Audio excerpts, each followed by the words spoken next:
Rachel Zegler is toxic to any project she touches, and Disney knows that there is a lot of controversy surrounding her right now, which is most likely why they decided to delay the Snow White film's release date by a full year. But The Hunger Games: Ballad of Songbirds and Snakes was pushed forward. It has finally released, and it is actually performing worse than the Marvels at the box office. I have a few different things to show off, but before we get into the topic, if you enjoy the content I create, check out the links in the description, follow me on social media, and consider supporting through Patreon or via YouTube memberships. Now, it has officially launched Thursday night. Preview numbers are in, and they are actually abysmal. I think that we all knew that this movie was most likely going to struggle, seeing as a lot of the Hunger Games hype has died down over the years, and while it is still a very popular franchise, I don't think that they will ever be able to fully capture the magic of the first two films that, a lot of people really fell in love with. But it's also releasing at a, pretty bad time. I would say there's a lot of films. Over the next 2 weeks, there are like 10 major releases launching. So this movie is, going to struggle.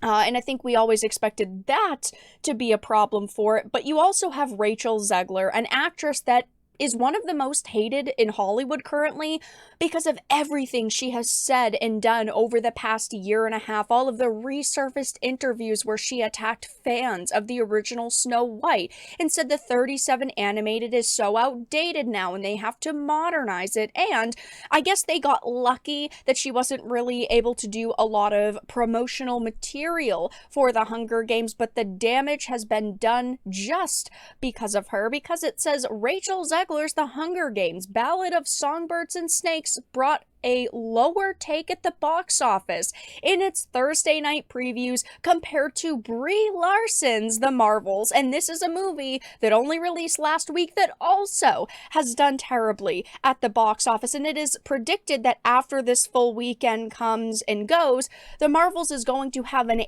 87% drop, which is an insane number. We don't know for sure if that is going to happen, but that is kind of the prediction right now. But it doesn't seem like the Hunger Games is going to have the numbers that they probably wanted. It says Variety reports that Ballad of Songbirds and Snakes only grossed $5.75 million in previews on Thursday night.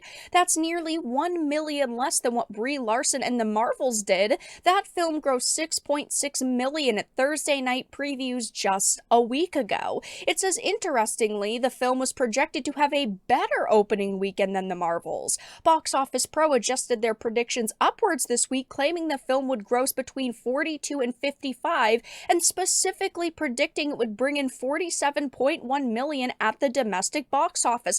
And of course, it is only Friday now. We only have Thursday night preview numbers here, and maybe this film will still do fantastic. Maybe the fans are going to show up on Saturday and Sunday and bring in the numbers that they are expecting for this, but I just don't really see that happening. Even though a lot of people typically wait to see movies on Friday, Saturday, and Sunday, if the Thursday night numbers are lacking and not what they predicted originally, then the weekend typically follows suit and it's a little bit lower than expected. So I don't really see them going above these already very low estimates. It says, in contrast, the outlet had adjusted their predictions for The Marvels down to between 35 and 49 right before the film arrived in theaters. The film would eventually bring in 46 million in its opening weekend, and given these Thursday night preview numbers, it's likely that The Marvels might actually outperform The Hunger Games instead of the other way around. But also keep in mind that we are not talking about The Marvels doing like $1 billion here and, oh no, The Hunger Games did 700 million. Like, we are still talking very low numbers for both of these movies. Right now, with these predictions, it would be the lowest grossing Hunger Games movie out of the 4 we already have. But you also have to consider that the last 2 Hunger Games movies, Mockingjay Part 1 and Mockingjay Part 2, they didn't do particularly well at the box office because the excitement for Hunger Games, I felt, really started to fall off of a cliff when the games were done, right? In the first movie, you established the games and what they were, and then you had Catching Fire, which was the 75th Quarter Quell. But then Mockingjay Part 1 and 2 were just the rebellion, and while there were people who wanted to see the end of Peeta and Katniss's story, you also had people who just wanted to watch the games, and that is something that obviously is very prominent in this film because it's the games where President Snow, when he's younger, is a mentor, but at the same time, we're not talking about a Katniss here, right? Lucy, who Rachel plays, is only in this one book. She, well, yes, is very important to understand who Snow is, and you are getting an insight into Snow. It's not like it is President Snow's movie, even though he is important in this. It's still focused around Lucy, who I feel is a character that a lot of people are not going to like. There were people who didn't like Katniss either, but even Rachel herself and the producers on this movie have said that Lucy is the opposite of Katniss, which I don't particularly think is going to go very well. And to top all of that off, this movie actually received the worst critic scores of the entire franchise. So, funny enough, both the Marvels and the Hunger Games are kind of fighting over pennies at this point, right? Because the budgets for these movies are massive. While the Marvels, yes, is much higher. We originally heard 274 million, and predictions were is that it was a little bit above 300 million. Songbirds and Snakes was only 122, 150. We've heard kind of differing numbers, but even so, that's about half of what the Marvels cost to make. But, the Marvels was terrible, in my opinion. I also do not expect much out of Ballad of Songbirds and Snakes. I think that when they cast Rachel Zegler, she was not as controversial as she is now, but unfortunately for her, her image is ruined, at least for now. Maybe she can turn it around. Maybe she can get a really good PR team that has her saying all of the right things. I know that her stylist was working overtime because at the premiere, they actually had her in a dress that was very reminiscent of Katniss's in the original movies, where she had the dress that was on fire at the very bottom with the Mockingjay wings.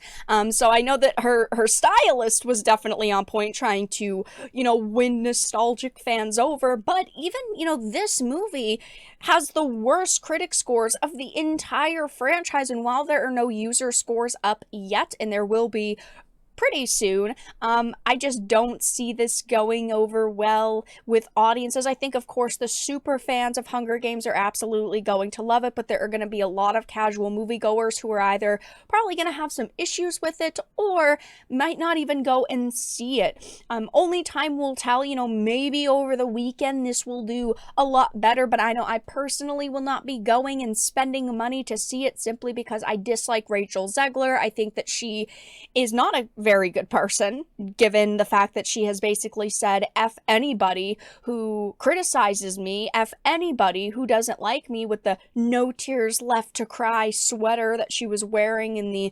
the midst of the controversy surrounding her in the Snow White film.